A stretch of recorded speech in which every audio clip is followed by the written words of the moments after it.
નમસ્કાર દર્શક મિત્રો, હું છું બાબા સૈયદ. જાગૃતિનો જંગ એ જ વિજાપુરની ખબરમાં આપનું સ્વાગત છે. કોઠડીના રામદેવ પીર મંદિરે ભક્તોનો મહેરામણ, નાના ભૂલકાઓએ પણ ચા નાસ્તાનો લહાવો લીધો. સમાચાર વિગતવાર જાણીએ. વિજાપુરના કોઠડી ગામ સ્થિત બાબા રામદેવ પીરના મંદિરે આજે મંગળવારે ભક્તોનો મહેરામણ ઉમટી પડ્યો હતો. મંદિર પરિસરમાં જય બાબા રામદેવ પીરના નાદથી ગુંજી ઉઠ્યો હતો.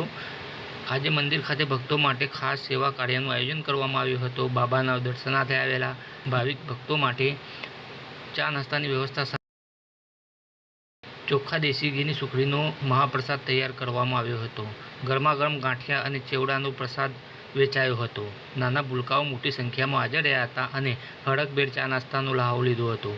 સુખડીની પવિત્ર સુગંધથી આખો મંદિર પરિસર મહેકી ઉઠ્યો હતો. બાળકોથી લઈને વડીલો સુધી સૌ ભક્તોએ બાબાના ચરણોમાં શીશ ઝુકાવીને આશીર્વાદ મેળવ્યા હતા. મંદિરના સેવકોએ જણાવ્યું હતું કે બાબા રામદેવ પીરના દરબારમાં હંમેશા ભક્તોની ભીડ રહે છે. આજે સુખડીના પ્રસાદનું આયોજન થતાં ભક્તોમાં અને ભૂલકાઓમાં વિશેષ ઉત્સાહ જોવા મળ્યો હતો. કોઠડીના રામાપીર મંદિરે સર્જાયેલા આ ભક્તિમય માહોલથી ભાવિકો ધન્યતા અનુભવી રહ્યા હતા. આવા સમાચાર અપડેટ લઈને ફરીથી મળતા રહીશું. ત્યાં સુધી આપણી જાગૃતિનું જંગ વિજાપુરની એ જ ખબરને લાઇક કરો, સબસ્ક્રાઈબ કરો, કોમેન્ટ કરો. ખાસ કરીને આવા સમાચાર વધુમાં વધુ શેર કરો. જો આપના ગામમાં આવા પ્રસંગ, આવી ઘટના કે આવા ધાર્મિક ઉત્સવ થતા હોય તો તમે અમને કોન્ટેક્ટ કરો. આપના સમાચાર અમે અમારી યુટ્યુબના ચેનલમાં બતાવીશું.